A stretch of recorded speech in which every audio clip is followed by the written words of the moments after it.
All you gardeners in Southeast Texas, we're talking to you today. It's time to work in those beds. It's time to revitalize, replenish, and yes, even build. And when I say build, that means build up. We don't dig out, we build up. We sure do, Beverly. You know, the more you disturb the native clay soils, the worse they get. Sure. We destroy their structure instead of improving the structure, when the whole point of tilling in the first place was to build structure in soil. Doesn't work that way with clay. So we've learned to build up, and the amazing part about that is, over the years, the way nature works, your subsoil, your native soil, will improve under that. It's not like it stays the same and then your raised bed is a separate environment. Right. They blend together the same way the forest floor works, where nature and all of its creatures and everything about it, the biology in the soil, improves all of that soil. And both you and I have discussed the fact that after years of this practice, we're able to dig very deeply into our native subsoil below our beds. Exactly. Because they've improved themselves naturally. And that's what, and like you said, forest floor, the most perfect blend on earth, it layers up. It does, it layers up, and we're constantly, it's what we call a top-down soil improvement program, and it's something that gardeners need to work on all the time, all year. All year. And that's the beauty of these products too, these organic products. They work all year. They're unaffected by temperature, so you always had these little soldiers going to work for you in that garden. Right. So if you want to design some new areas, you want to pick whatever's going to be your border, whether it be rock or brick or landscape timbers, whatever it is. Anything. But we want to layer up and go at least, I would say, minimum of 8 to 10 inches. You can't go too high. No, you can't go too high, and it kind of depends on what you're planting. You know, most vegetables, the average scan of vegetables need about that 8 to 10 inches. Right. If your goal is to plant root crops that grow deeply, like carrots, we need to build up higher. Right. If you're growing fruit trees, you can go as high as 18 inches to 2 feet if you wish. Sure. And you know, then they say, well, what about the grass? What, you know, if they're going over an area that's previously lawn?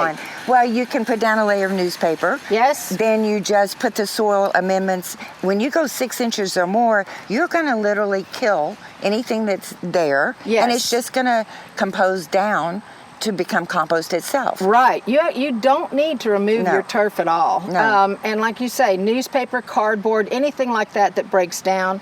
Earthworms seem to love that stuff. Right. So it will eventually disappear underneath your bed, but by that time your turf will be fully composted and everything will be ready to go. And again, against tilling, if you tilled that soil, you're just bringing more grass seed roots, and you're just encouraging more growth. You really are. Weed seeds, and like I say, with clay, it kind of just changes that structure in a destructive way. Right. Now, if we have an existing bed, and throughout the year, you know, you've lost a layer of soil from rain, wind, just environmental conditions, and you've depleted some of your organics, what should we be doing there? Well, you kind of have one or two choices. A lot of us are super busy, and if in the interest of time, you can just add more Soil Complete right on top of that. It has everything in it, and you're ready to go. Right. It has inorganic materials in it, and it also has the organic materials, and by putting a new layer on, you'll replace those. If you have kind of the benefit of time, and you sort of see that, especially depending on the season and the demands and the extremes of weather, that really the inorganic materials are solid, and what you need to do is replace the compost component of that. Right. Then we have our compost that you can add to that, and so the expanded shale, the angular sand, all you're doing is renewing that. Right. That should take care of most everything. Right. If we've had a particularly stressful season, or if you've been through one of our floods and you feel like soil, even your prepared beds might have been a little damaged, then you can do some things like add a handful of dried molasses. We have dried molasses as a component anyway, but that kind of supercharges your microbes.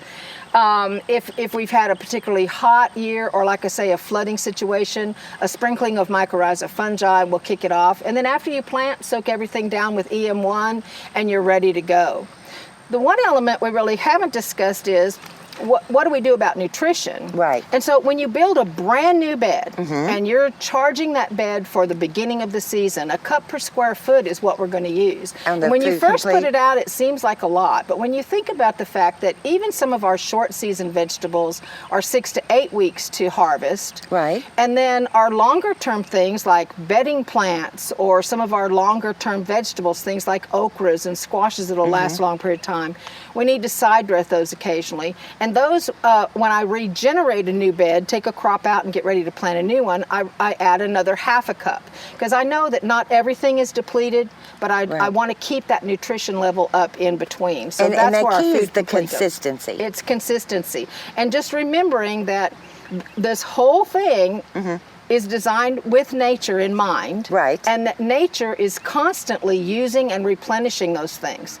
The difference is that we ask much more from our gardens than nature puts a demand on her gardens. Right. And so we have to be good stewards of that and just make sure that we keep that stuff ready for our plants all the time.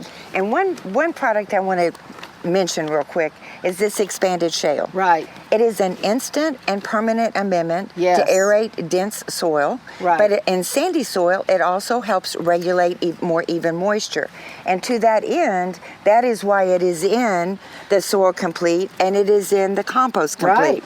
But sometimes on some of the new builds, with all the clay that's in, you might need to add a little extra shale down at the bottom, auger some holes.